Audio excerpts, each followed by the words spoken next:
What if Malaysia's next energy source is already around us? From palm kernel shells to agricultural waste, bioenergy has the potential to power our nation. The palm oil mills buy the fresh fruit bunches from the smallholders and the estates, and then they are all processed at the mill, and that's where you get the empty fruit bunches, which is the main biomass. So don't let it go to waste. Stay tuned to Decimal Point.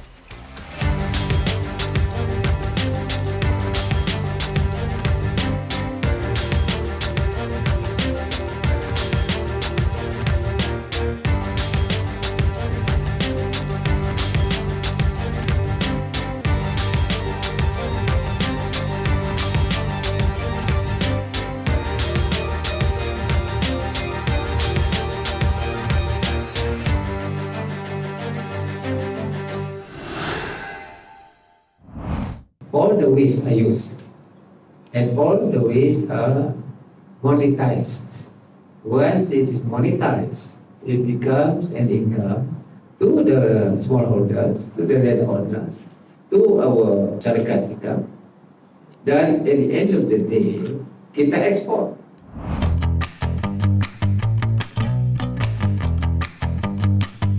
The National Energy Transition Roadmap (NETR) targets an increase in bioenergy power generation capacity to 1.4 gigawatts by 2050. So what exactly is bioenergy? First generation bioenergy comes from food crops such as oil palm. Second generation comes from non-food and waste sources like agricultural and forest residues, livestock and fisheries, used cooking oil, and municipal solid waste, in other words, garbage.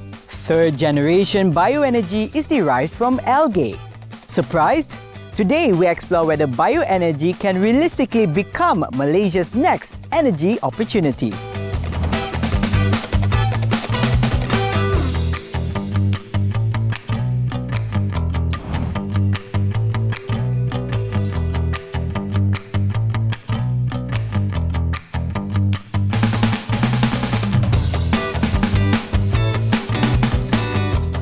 The Sustainable Energy Development Authority, or SEDA, in 2021 put Malaysia's bioenergy capacity or potential at 3.6 gigawatts. Now, compared to NETR's target, which is 1.4 gigawatts, that's almost double.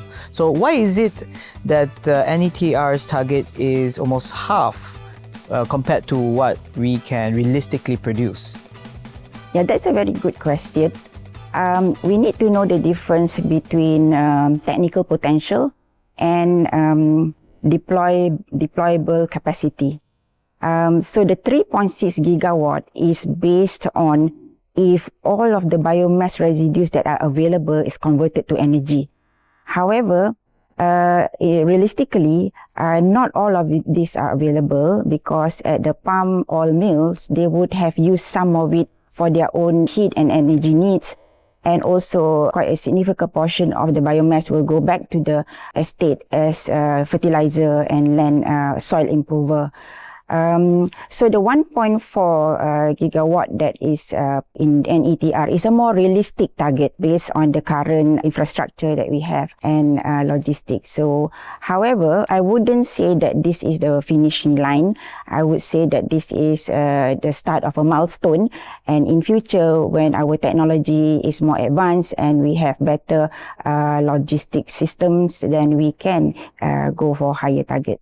So in other words, it's just that if we were to put everything towards the focus of biomass energy, also bioenergy production, we can produce up to 3.6 gigawatts. It's just that because it has other users. Yeah, so if you look at the total inventory of the biomass residues that are generated from our palm oil mills, theoretically that can come up to 3.6 gigawatt. But realistically, it will never be all converted to energy. Yeah.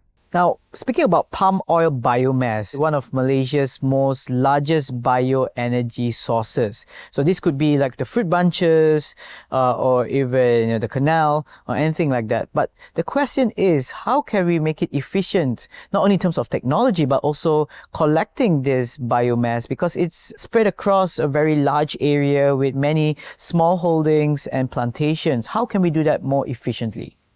Yeah, you're right. So, firstly, we should recognize that most of the biomass is actually generated at the palm oil mills. So the palm oil mills buy the fresh fruit bunches from the smallholders and the estates, and then they are all processed at the mill, and that's where you get the empty fruit bunches, which is the main biomass. But we have about 400 over mills scattered around the country, and so in recognizing that these are generated at the mill, and if the technical and economically is viable, it would be good for us to utilize the biomass where it is generated. So the mill can convert it into bioenergy or bio-CNG so that it can be utilized locally and we can save costs on transportation. However, there is no one size fits all. There may be a situation where smaller mills benefit from having a system of biomass hubs where we have a collection system to bring the biomass to a centralized location for it to be processed further into energy or methane and so on.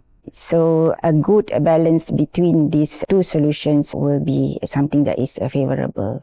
So one advantage of decentralization is that it creates opportunities for local Malaysian companies to invest because the scale is more manageable, and so it is more possible for local investors to come in.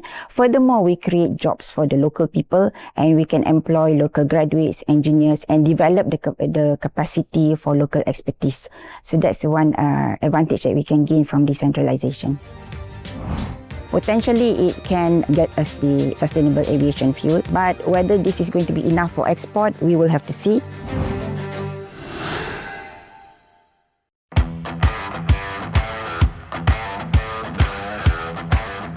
Beyond palm, the National Energy Transition Roadmap, NETR, talks about diversifying into algae, bamboo, rice straw, and even municipal solid waste, otherwise known as household trash. So, how realistic is it to turn these overlooked resources into electricity?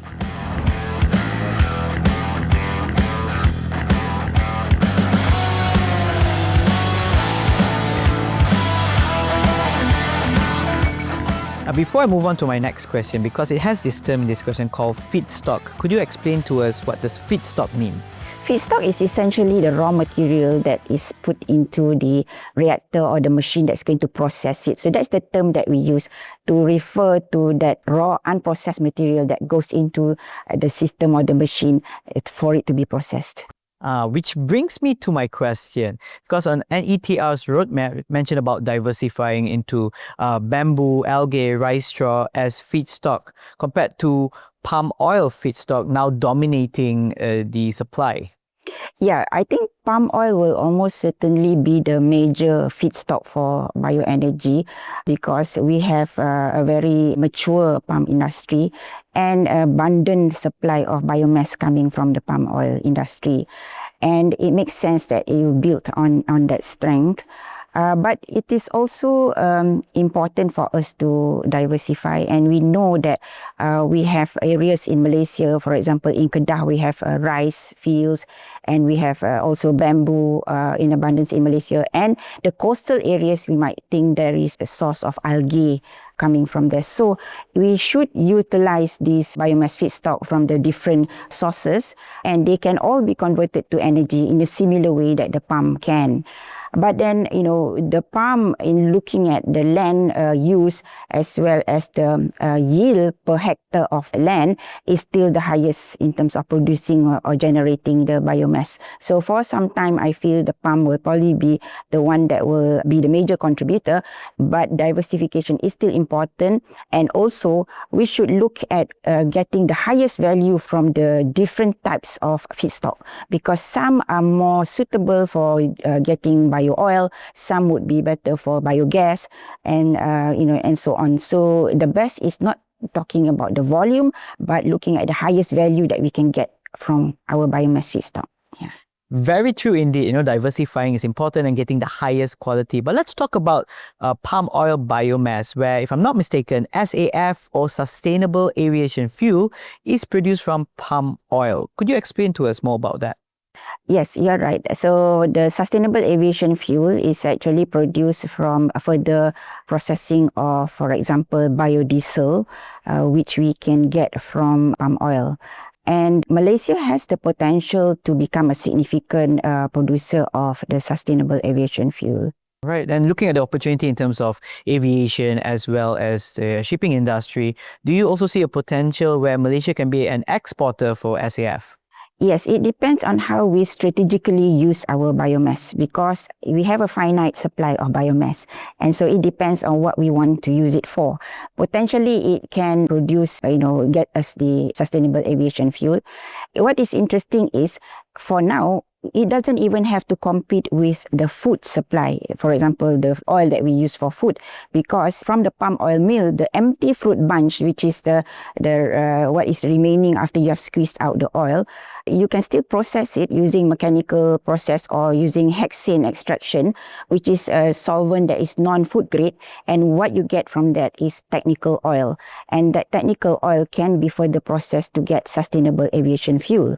So that is quite an interesting prospect. But whether this is going to be enough for export, we will have to see. But if we do need, then we can go into the biodiesel coming from palm oil.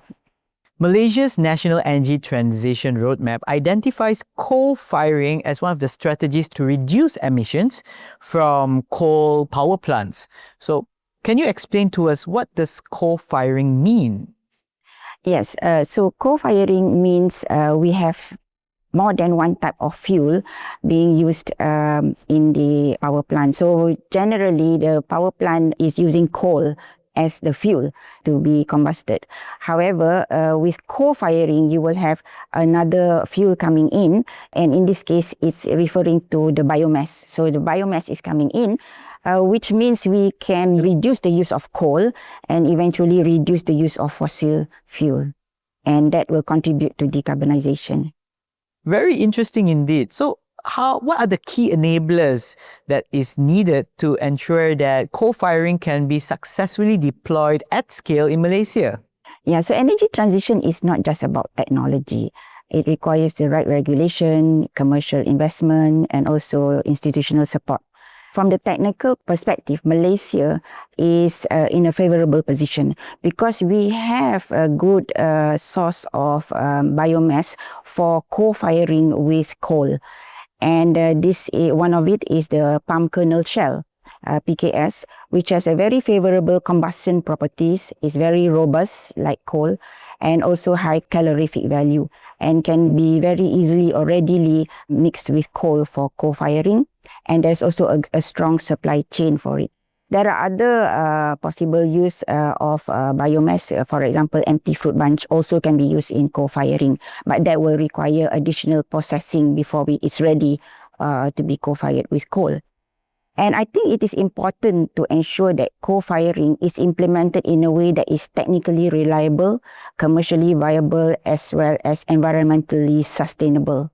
And from the policy perspective, we need a supportive regulatory framework, which includes providing certainty on the sustainability standards and biomass supply chain, emission accounting, and the incentives needed to make co-firing commercially attractive. So ultimately, biomass co-firing is not just simply taking a portion of coal and replacing it with biomass, but it's actually creating an entire ecosystem that will support the technical, commercial, as well as the policy elements to work together.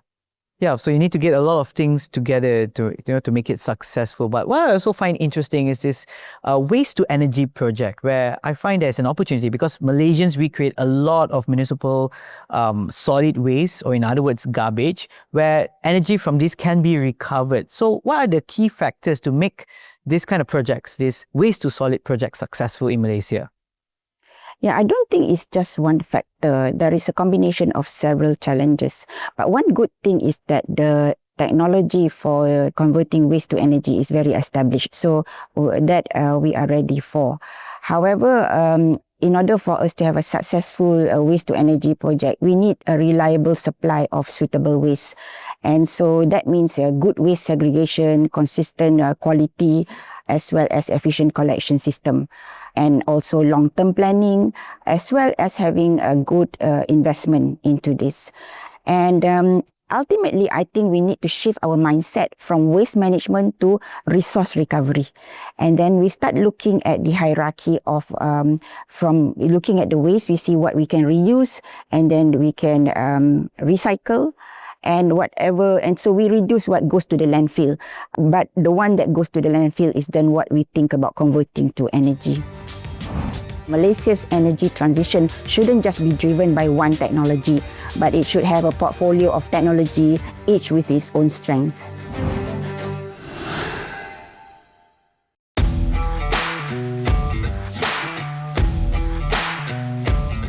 Turning waste into energy requires more than just feedstock. It also depends on foreign investment and technology know-how to build and operate these projects. So, what is the economic case for bioenergy in Malaysia?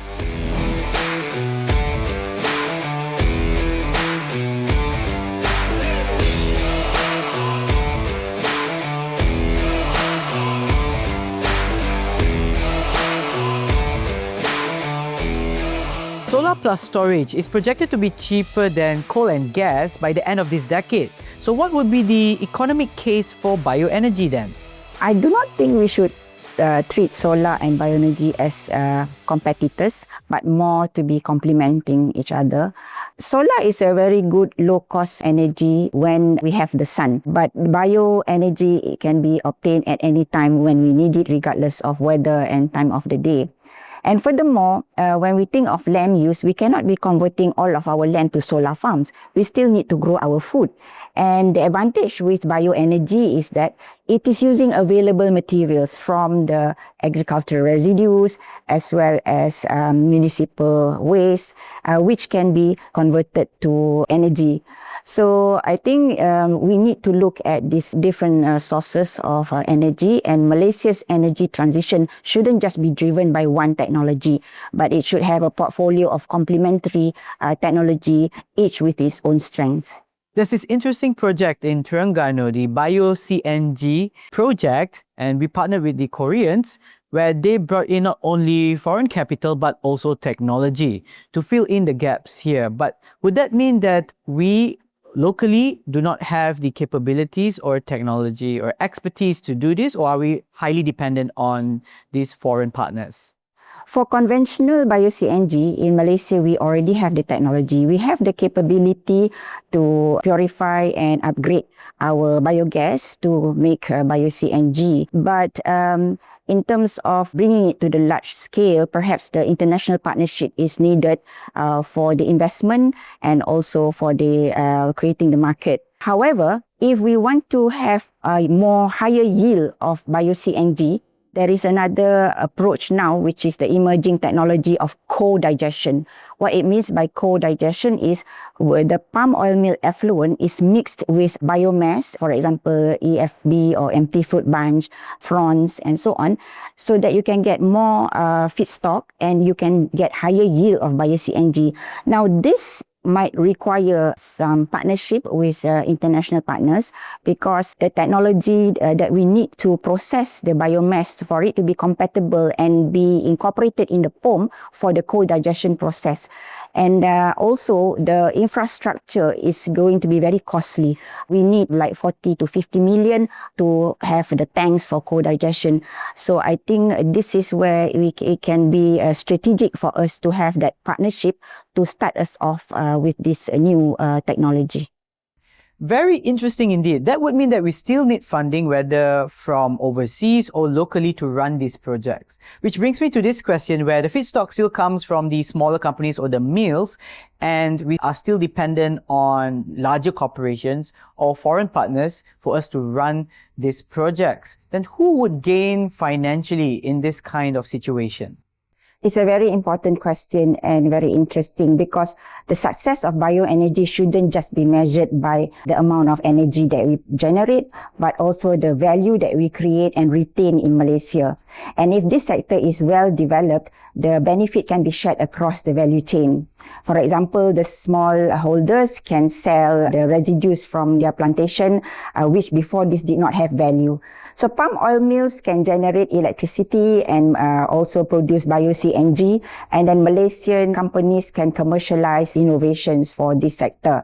And one interesting sharing that I had from a mill owner was that they actually produce fertilizers that are certified by CIRIM, which they then sell at a lower price to the Association of Smallholders, which can then be sold to the smallholders firstly at a lower cost, and secondly, they are assured that they are getting a genuine fertilizer that works. So with this, actually, they are supporting also the smallholders. So there are a lot of initiatives that can be taken to ensure that the benefits are shared through the whole value chain.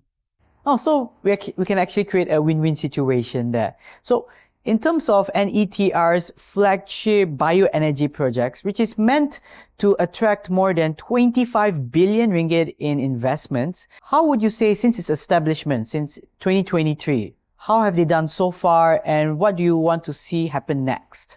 Yes, I think we have made tangible progress since NETR was launched in 2023. We have seen the Energy Efficiency and Conservation Act, and also there's an expansion of large-scale solar and battery storage. There's also the launch of CRES, which is the Corporate Renewable Energy Supply Scheme, and also and we have seen more EV charging infrastructure, and there's also green hydrogen projects in Sarawak, and Carbon Capture Utilization and Storage Act. So what we would like to see is to see the momentum continue, and looking into the bio-CNG perhaps. But overall, we would also like to see the impact of all these initiatives. At the end of it, what benefit has it given to the society? So that would be, I think, something that we will see what the outcome of NETR is.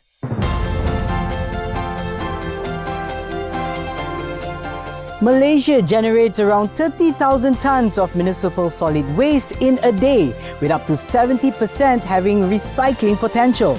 Malaysia also has an abundance of palm oil waste and forest residues. So the opportunity for bioenergy to shape Malaysia's energy future is clear. See you next time on Decimal Point.